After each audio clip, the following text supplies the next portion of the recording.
Hi everyone and welcome back to LL Sports TV. Today I will be previewing Arsenal's game this weekend against West Ham. Joining me on the show today, she's back by popular demand, Kenyah of AFTV. Yo, I'm back. Yeah. No, listen, you know what? The last time we did the show, we had some very favourable responses, a lot of good comments, and a lot of people have said to me, we need to get Kenyah back on the show, and I've done that. No, I appreciate it. Thank you for having me on. Thank you for the nice comments. That's so nice. Appreciate it. Well, listen, man. Yeah. Thank the people. Yeah, thank the people. Thank the people. Yeah. Anyway, so let's get down to it. Saturday, February the 22nd, Arsenal take on West Ham. It's at the Emirates. It's a must-win game. You know, we always say that every week, but it is actually true. If we're going to try and rein in Liverpool, I think currently, 8 points? Yeah, they're 8 points. To the good. But we've got a game in hand. We've got a game in hand, and this is a game that, let's be honest, man. I mean, no disrespect, because I've got friends of mine that are West Ham fans. Big up Nicky and them man there. Big up Dan Lawless and a few other guys I know as well. However, if we're being real, man, Arsenal's supposed to win this game. West Ham are not in the best of form. They've taken on a new manager, Graham Potter. I think he's had 6 games since he's been in charge. They've only won 1. Yeah. And they're not too good. So we should beat them. Yeah, 100%. But Kenyah, over to you. Your initial thoughts on the game?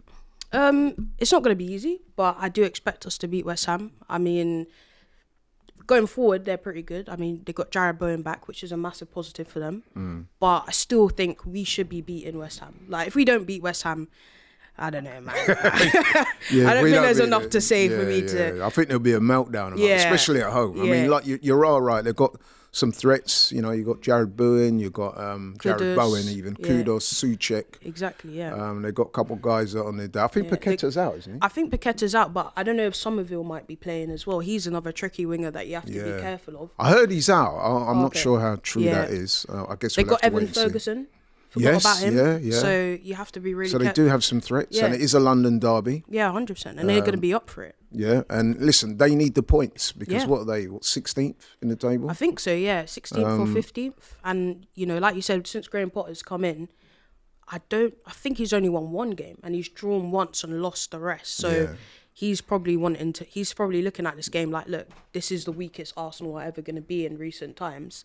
We've got to capitalise on it. And they actually have a good chance of actually doing that if they... you know, go forward and score the goals. Well, they did beat us at the Emirates last season, didn't they? Yeah, remember they had that Declan Rice gave away that penalty. Yeah. And luckily, I think David Raya saved it. Luckily. That's right, yeah. So and I remember that year as well, I went to West Ham when we played them in the League Cup and they beat us there as well. Yeah, 3-1, I remember that as well. That's quite a miserable night for me and a lot of other Arsenal fans. So listen, we know that West Ham on their day are a very capable side. Okay, they are 16th in the table. They've only won 7 games this season. However, you know what football's like. All it takes, any given Saturday or Sunday, as they say. So that's the backdrop to the game. Got to ask you, the team. Now, let's start from the back. We know David Raya. He will, if he's fit, I'm sure he will play. But the back four is interesting. Namely the fullbacks. Because we know that Ben White is close to a return. He's been on the bench. I'm a massive fan of Ben White, but I think still... I don't know. I think he should be a sub, if anything, not someone who starts just because he's been out for a really long time. Like, I think, when did he get injured? In November, I think? Yes. So, you know, that was months and months ago. He obviously needs to get back to match fitness. So I wouldn't be comfortable with him starting. I would start with Timber and I would also go Miles Lewis-Skelly because I think he's just been so good. You can't drop him. Do you know what I mean? I know Calafiori came on and was really good. He created that second goal for us to win against Leicester. But I still think Miles hasn't done anything wrong for me to say he shouldn't start. So, yeah, that's what my fullbacks would really be. I don't know. No, I'm with you on that. I mean, listen, at the end of the day, it is a meritocracy. So, you know, the adage is if you're playing well and the team is winning, you don't necessarily change your winning team. Yeah, exactly. However, you've got experienced fullbacks like the likes of Ben White, Calafiori. Calafiori, as we know already, is big money signing, came to Arsenal, a lot was expected of him. I would say he's not quite hit the heights yet, but it's still very early. Yeah. But we know what he can do, and he can score a goal as well. And he can score goals. Yeah. Some good goals. It's good to have options, man. Yeah, 100%. But to me, I think the back team should be just a routine Timber, Saliba, Gabriel, Miles Lewis-Skelly and David Raya obviously in goal for me personally. Yeah, and I'd probably say similar for the midfield. Like, I'd want the midfield to be the same. You know. Yes, that's interesting because Thomas Partey last week, he didn't have a very good game. He didn't have his brightest game. It was game. interesting. I don't know if you saw, but after the game, I wouldn't say he went as far as to issue an apology. Yeah, I saw his He actually little... put it out there and said, look, you know what I mean, I didn't play well, you know what I mean. So you do have Jorginho as an option, and when Jorginho has come into the team, by and large, he has been a very good replacement. Yeah, 100%. So would you be tempted to maybe put Jorginho in, or would you stick with Partey? I actually would stick with Partey. I think like what you said is right. Like, you don't unsettle a team that's just won. And I know Thomas Partey didn't have his brightest game, but he can rectify that in this game. And I feel like as well, you're kind of coming up against like very physical forwards and also a physical midfield. So as much as I like Jorginho, he's also quite lightweight. And we've seen him in midfields where like he can be, I don't want to say the word bullied, but like it might be easier to brush a shoulder against a Jorginho versus a Thomas Partey. So I'd probably just go with that midfield. Like I'd feel solid with Declan Rice, Thomas Partey and Martin Odegaard, to be honest. And would I be right in saying, because this is my opinion, I'd be interested to hear what you think about it, that midfield, Partey, Rice, Odegaard, especially when they're on song, that is a very good midfield. And that is Arsenal's best trio. Yeah, 100%. I think, those three at their ultimate best are one of the best midfielders in the league. Definitely. I think there's been dips between all three of them. I think, Thomas Partey's had the odd bad game here and there. I think Declan Rice, he said at the start of the season he wasn't 100% fit. And obviously Odegaard, he was out for a long time. He's still trying to get back to what he really is. But I think when the three of them are like in sync, they're top. And like I feel comfortable. I know that they're gonna do their job, but we feel secure. Do you know what I mean? And also, your midfield is so important for your defense, because if you've got a midfield that's getting ran through, your defense is being breached essentially. So I feel quite happy with them in there. To be honest, what did you think of Odegaard's performance last week against Leicester? Because there was a few people that were quite critical of him. I mean, personally, I thought the first half he was below par, but I actually thought in the second half he improved quite a bit, and I think overall he had a decent game. Yeah. First half, nah. I know anyone that knows it, I've been really critical of him since he's come back, because I just feel like, I know when you come back from injury, you need to like acclimatise back to the league, but I just feel like there's certain performances I'm like, that's not a captain's performance. You're supposed to be leading the team, especially that we're missing our best player in Saka, we're missing Kai Havertz, we're missing Martinelli, so we're looking to you to like lead the line. And I just felt like that 45 minutes against Leicester was just so poor. But in the second half, what I would say is he stepped it up. He showed his quality, he showed what we know him to be. And like, even for that, I think for the first goal, that all came from him collecting the ball from deep and passing the ball out. So that first half, I can't lie, I was really annoyed. I was really upset, because I'm like, look, the front three, it ain't working. Other than Ethan, actually, the Trossard and Raheem were together, it wasn't working. I'm looking to my next best option, which is my midfielder. And man, it wasn't looking good. No, I agree. Listen, there was a few of them that in the first half, their performances were below par. Odegaard was one of them. Yeah. But to be fair to him, he stepped up in the second half. And like you said, he was instrumental in the first goal. So, props to him for that. Declan Rice, this is always interesting because he's coming up against his former club. Yeah. The fans always give him a bit of stick. Yeah, it's a bit weird. When we played them in the cup and we lost 3-1, and they were like jeering him. I was at that game. I'm like, man, this guy's a club legend. Do you know what I mean? He's brought you to your first, I don't know if you really watched their Conference League run, but I did. And him and Jared Bowen were the two players that basically said, say no more, I'm going to win it for the team, essentially. And I feel like the guy led you to your first trophy in about 50 years. Like, I think it's a bit mad to boo him. And on top of that, he got you, at the time, a British record fee. Yeah, exactly. He got you 100 million, and that you was able to get Kudus and all these other good players. So, I didn't really understand that, but, I'm just happy he plays for us now. Yeah, absolutely. He's one of my favourite players. Though, I did speak to a couple of West Ham friends of mine, and it would appear, what they were saying was that when Declan Rice left West Ham, apparently when he joined up with Arsenal, he did that thing that a few players tend to do, which is he's so excited to be at Arsenal. He then started to saying how different it was and how great he is. You know what I mean? But I don't necessarily interpret that as a bit of a subliminal diss. I don't necessarily see that as a diss. Like, let's say, I don't know, one of our players went to Real Madrid and said that, I would understand, because it's a different level. And that's a team that every season you're expected to win something, and it's a really high level. You're at the biggest club in the world. Do you know what I mean? So I feel like going from West Ham to Arsenal is also very different. There's a lot of expectations. The same way that West Ham right now are like 15th, and there's no slack on them. We couldn't be 15th. We couldn't even be, if we're 4th right now, we'd be getting cussed. We're 2nd and we're still getting cussed every week. So I feel like I don't really understand. I guess I see what they're saying. It's a bit frustrating when a guy you really love and he's your captain comes out and says, oh yeah, I'm ready to win things and I'm at a better place and the style of play is much better. But the reality is, it is true. Yeah, the reality is much different. It's a bit like, I liken that sort of thing to like an ex-boyfriend or girlfriend. Yeah. So if you have a boyfriend and then you moved on to the next guy, and then you'll say, oh, this guy treats me so much better. Exactly. My ex didn't do nothing for me.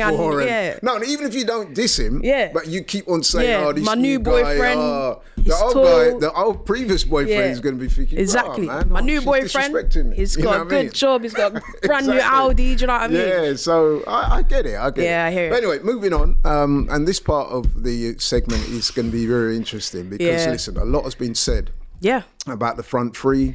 We all know about Mikel Mourinho's heroics. Yeah. But let's talk about Raheem Sterling. Now, I must admit, Raheem Sterling in that game against Leicester, absolute shocker. And listen, I'm an advocate for Raheem Sterling. I like him as a player. I've met him a couple of times. Seems like a really good guy. So I really wanted him to do well. But I've got to be honest, at the moment, it's not looking good. And that game against Leicester,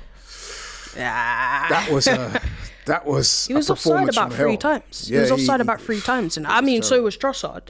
But like, what I would say is like, he was actually so poor, he made Trossard even worse in the most respectful way possible. Because as soon as he came off, Trossard started to look like himself. Yeah. He got an assist.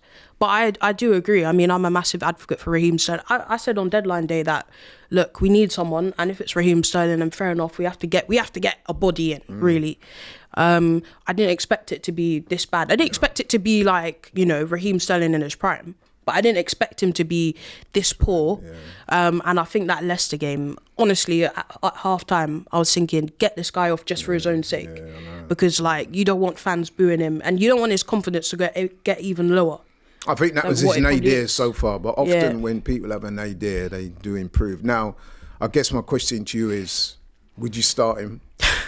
Because a lot of people are saying, no, that's it for him. I'm not so sure.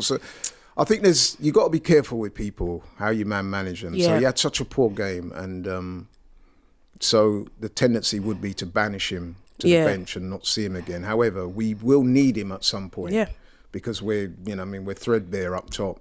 So do you start him or do you just leave him on the bench? And and the other thing I would say about that as well, and I was talking to this with the guys on AFTV when we did a preview show there. If you play Raheem Sterling, I think you've got to be quite careful where you play him, because if you play him on the left wing and he comes up against Wan-Bissaka, who's one of the best one-to-one defenders in the Premier League, that might not be a good look, especially with the form he's in. But what would you do?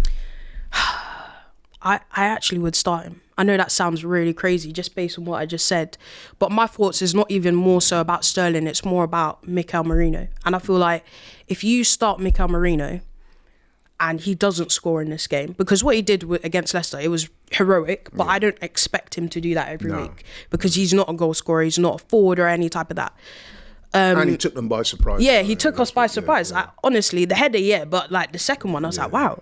But that was a striker's finish. Yeah, exactly, a striker's finish. But Raheem Sterling, I would probably start just because, I don't know, imagine you start Mikel Mourinho and he doesn't score. You've got no impact sub. Do you know what I mean? Exactly. That's what really worries me. It's not even more so that I think Raheem Sterling would be bad or something like that. It's more of just like, if we use our trump card and it doesn't work and we've used it too early, what does that mean? Do you know what I mean? Like that worries me, and I just, I don't know. I probably would start him, and I feel like as well, he might feel after that game against Leicester, he might think, right, I've got to step it up now. I know what the level is, and I know my performance wasn't good enough, and I've got to show something. And the reality is, we don't have the luxury to actually really have this conversation. We don't have the luxury to say, right, I'm going to start this person, that person, because the reality is, we've got kids on the bench, kids that some of us don't even know or have never heard of. So I would start him, to be honest. I would. It's a hard. I would start him. Thing, but and I know I'm a bit biased because of what I've said earlier, but I would start him because, like I said, we've barely got any options. And like I said, the Mourinho thing, I think you bring him on as an impact player. Let's be honest, he did catch Leicester a little bit by surprise, coming on, doing what he did. He caught us by surprise. Well, yeah. But West Ham, I'm sure, will be wary of that. So we've got to be careful how we use him. Through the middle, I guess you're going Trossard. Yeah, I would probably put Trossard down the middle. I know, again, it didn't really look great against Leicester, but redeem yourselves. Please, show us something. Because the reality is, we know Trossard is good. We know Trossard can play anywhere in the front three. Yeah. And I guess they'll use him as a false nine. Yeah. I must admit, though, whenever I've seen Trossard in that role, he's not really impressed me, but as we said before, we're threadbare. Yeah. And I'm guessing Waneri's got to play. Yeah, 100%. I mean, I would have played Waneri through the middle. I've been saying this. I wouldn't mind Ethan false nine, but then what, do you put Sterling on the right then? I mean, I'm not against that either, actually, to be honest. No, I think I'll play Sterling on the left. I'll keep him away from Wan-Bissaka as much as I could. Yeah. But I would go Sterling, Waneri and Trossard. Yeah, I think. But I think the manager will go with Trossard as a false nine. I think so as well. I think so. I think he's probably looking at it like, right, we don't really have much. I don't want to put all my cards out on the table. And then if it doesn't go well, you can make changes. You can swap people around. So I'm not really against that. I expect to see Sterling start, to be honest. I do. I think he will. And let's hope he can improve. 100%. Drastically on that. I hope he has a massive game because this best way to shut people up, and then also show that you are what we know you are. And of course we need him. Exactly. I said, we got him for a reason. Options, we got you for a reason. Yeah. And we still got 13 games left. So exactly. He's got to play pretty much. Yeah, so he has to play. If he is going to play, let's hope he plays well. Exactly. Okay, so that's the team then. I guess we should wrap up by having your prediction and why you think that will be the case. I'm going to say I'm stuck between two scores, 1-0 and a 2-1. I'm going to go 2-1.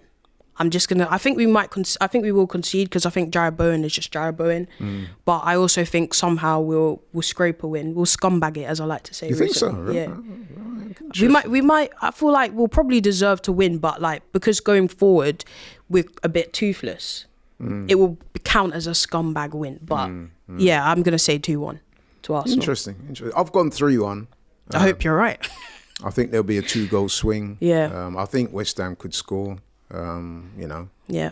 It's possible. Yeah, 100%. I was either going to go 2-0 or 3-1, but I think I'm looking at 3-1. Yeah. I think Waneri will get a goal. I think Odegaard, and I think somebody else. Maybe Mourinho might pop up another one. Maybe even Sterling. Who knows? Let's hope so. But I am going for an Arsenal win. Listen, we're second, they're 16th. Yeah, we have it's to. that for a reason. Yeah, exactly. I mean, there's a big we're here for a reason between the two teams. We need the points more than they do. Yeah. So I'm hoping that on the day that shows, we get the win, we move on. Like I said, cut the deficit, even temporarily, because I know Liverpool play the next day, but they've got a very difficult game against they've got Man City. So if we can win at the weekend, it puts a little bit of more pressure on them. Yeah, they're looking at that like, right, they're 5 points behind, they've got a game in hand. We must go to the Etihad and win, which is a place that I don't think they've won in the last 2 or 3. So we have to do our thing. And of course, we've done very well against West Ham. I mean, I know we lost a couple of times last season, but if you look at the games that we played, I saw that the last few years, we've beaten them like 37 times. Man. And I think the only team we've beaten more is Everton. That's and then for them, we've beaten them the most other times of any other team. Yeah. So, you're right. We should be going forward. This is why we have you on the show, because you know your stuff. We should be going forward to, like you said, they are a good team. They've got good players, but they're 16th for a reason. And we need to capitalise on it. And we just need to take each game as it is and just win. And go from there. And we're on a long unbeaten run as well. Yeah, exactly. 15 games. So let's make it 16. And I think it's 15 home games as well. Wow, I didn't even know that. Too, so. Yeah, man. I think we'll win, and I think we'll win with something to spare. Kenya thinks that we might scumbag it, but we'll win. But listen, as long as we win. Yeah, as long as we win, I don't care. Don't care how it's done. Don't care how it's done. But listen, Kenya. Nice one. Thank you so much for your insights, and I must say your football knowledge, which is very, very good. And thank you guys for watching and supporting LL Sports TV. Please like, share, and subscribe, and we'll catch you on the next one. We are out. Bye.